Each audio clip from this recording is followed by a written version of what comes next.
Hey, what's up guys? It's Brando with Brando Sports World here, and today we are doing team number 42 of my top 50 college football teams of the 2023 college football season, and today's team is the Florida Gators out of the SEC Conference.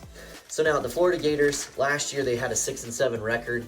Billy Napier took over as the head coach. The expectations for him were probably a little bit higher considering what they had left with Dan Mullen. Dan Mullen had some pretty good success, I'd say, as the Florida head coach, but he had a terrible last season, and I think they wanted to go in a different direction. And I like Dan Mullen as a coach. I liked him when he was the coach of Mississippi State. I thought he was an awesome coach for you guys. Granted, he probably could have done better in some of those seasons, and the expectations are just kind of high in Gainesville, and that's not a bad thing necessarily. So when he's back to Billy Napier, though, he is the head coach.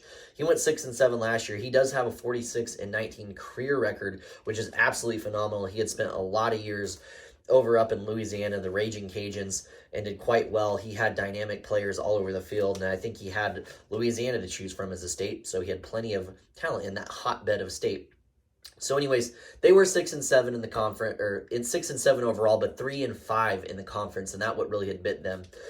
Like I said, he was very successful at Louisiana, multiple 10-plus seasons, so it's not like he has experience, not have the experience needed to be an SEC type of coach, and he was consistent while he was at Louisiana.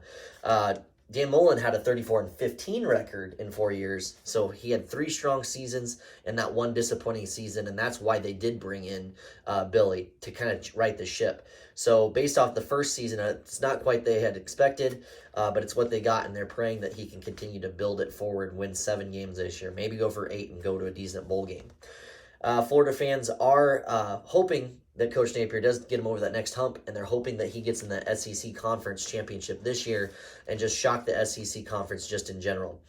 So they're going to need to take big steps on both sides of the ball this year. They were really low as far as the offensive side and defensive side overall, and they absolutely have the talent there on the team and their recruiting rankings, including this year, where they are currently sitting in a top 5 position. So they have the talent. They just need to get done on the coaching and the developmental side, and we'll see how it does the second season.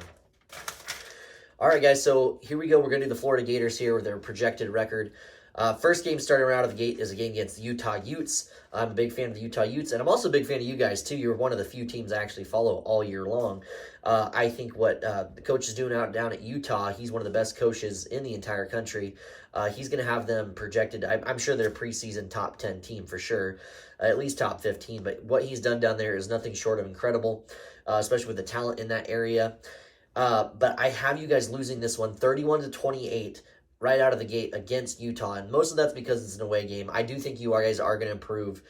This game will be kind of tough to gauge that at the beginning, but you'll see towards the end of the season how it turns out for you. Second week, McNeese State, however you pronounce it, it doesn't matter. Call them the losers because they're going to lose this one. You guys win this one easy, 45-10. Week 3, a game against the Tennessee Volunteers. This is a game you need to win right out of the gate and make a statement win. And with what's going on down in Tennessee right now, this is an opportunity for you guys to capitalize on it and draw the spotlight on you guys, besides Georgia, of course. And I think you do that. I think you win 35-32, and you start the season 2-1 against a very tough, hard-nosed, well-driven Tennessee team, and you guys make a statement win right off week 3. Week 4, Charlotte. Not much needs to be said there either. Easy win for you guys, 41-7 win. You're 3-1 starting the season off, much better than last year. Week 5, an away game at Kentucky. Now this one's going to be interesting. I think Kentucky is a solid team. I put them kind of near where you guys are at. Same with the South Carolina team. I made a video earlier today too about South Carolina, and I made the comparison that I think you guys are all kind of in that same grouping. Kentucky, Florida, South Carolina, Ole Miss maybe even. Kind of. I think you guys easily beat them though. Away in Kentucky, 35-30. Start your season off stronger. You're 4-1 heading into week 6. Week 6, Vanderbilt. This schedule is playing out quite well for you, all things considered. Vanderbilt, easy team to beat. Bottom dweller of the SEC. You guys win this one 35-24. They make it a little bit close maybe in the first half, but you definitely pull out. You got way too much talent here. Following week, a game against South Carolina. This is an away game. South Carolina is looking to improve under Shane Beamer.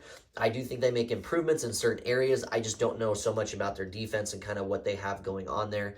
New offensive coordinator coming in.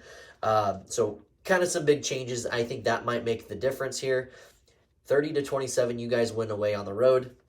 Starting the season incredibly strong at 6-1. You've already tied what you had last year. Now you just need to not slip up here. Unfortunately, this is where the problems start to come back in. It's a home game, but it's against the Georgia Bulldogs, the two-time defending national champions. So this game is going to be very tough. I think you have the talent to compete with them. I just think the coaching is on a whole nother level over there at Georgia. They're starting to just crank out these huge, incredible teams that just dominate in the line of scrimmage. They have athletes out in space everywhere in the depth that just any coach in the country would dream of, and they have it. You guys are going to be close, and this game's going to be interesting, and I'm really looking forward to this game. I truly am. But I think they end up winning this game 42-24 for your second win of the season in Week 8. Not bad. Week 9, Arkansas Razorbacks. I just don't think Arkansas has the horses to run with you guys at the end of the day. Home game for you is going to help out as well, and I think really your offense is really starting to click here, and I'm hoping that your defense is really on fire too. You win this one 38-30. Now, we run into another tough game here. It's an away game up in Death Valley, LSU. Oh boy, this will be a tough one. I had a tough time with this one because I want to see you guys win this one so bad. Not that I hate LSU, but I'm a bigger Florida Gators fan. I just don't see it happening. I just think that they are going to come out on top in some way. It might be a late scoring touchdown, but I think this is quite a game, at least through 3 quarters, fourth quarter. Maybe it'll rely on a turnover or something. But something's going to happen, and you're going to end up losing this one, unfortunately, in my opinion, 35-28. Next game, though, is an away game again, but it's against the Missouri Tigers, not the LSU Tigers. So you have a much better chance of winning this game. And I think you do. I think you handle your business away on the road again. You're becoming the road warriors of the SEC. You win this one 40-17. Easy win. Finally, heading into Week 12, an extremely tough game here against a Florida State team that has huge expectations on their backs. And rightfully so. They have an incredible quarterback, running back duo. You guys don't have as many proven athletes, football players, if you will, as they do. And you have the talent to win this game. You truly do. And I said that again with Georgia. You're right up there with them.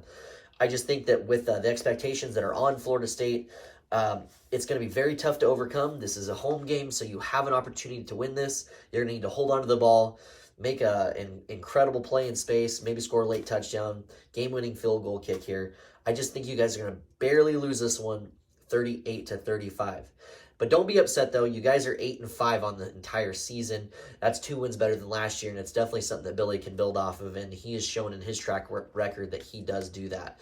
So if he wins 8 games this season, he's going to go to a bowl game, probably have an opportunity to play in a solid Holiday Bowl, Music City Bowl.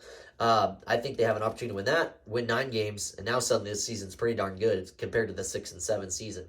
So we need to get you guys back here to 10 wins, though. Maybe one of these wins will flip-flop. You go 9-4 on the season, or 9-3 on the season, go to a bowl game and win 10. Hard to say how it turns out for you, but I have you guys, I think a fair prediction is 8-5. I think that's very doable for you, which isn't the worst record. Not the best, but it's certainly not the worst. And that's all I pretty much have to say about the Florida Gators. So thank you guys so very much for tuning in. I really sincerely appreciate it.